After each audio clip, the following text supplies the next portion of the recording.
वालिदैन से खुसूसन ये दरख्वास्त करूँगा कि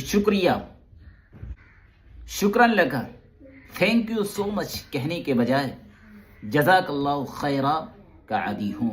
अपने बच्चे से कोई चीज़ लें तो ये लफ्ज़ ज़रूर कहें कि खुद हम भी और बच्चे की भी आदत होगी ज़िक्र इलाही की, अज़मत इलाही दिल के अंदर आएगी। सबसे बड़ी खूबी की बात यह है कि वालिदैन जब दिन में कम से कम 2, 3, 4 बार अपने बच्चों से जज़ाकल्लाहु खैरा कहेगा तो वालिदैन की दुआ औलाद के हक़ में ज़ाय नहीं जाती है। तो सोचिए, ये दुआ अगर वालिदैन अपने बच्चे को दे कि अल्लाह तुम्हें बेहतर से बेहतर बदला दे, तो कितनी दुआएं मिलेगी और कितनी शक्लों में ये दुआ कबूल हो सकती है, इसका हमें अंदाज़ा नहीं।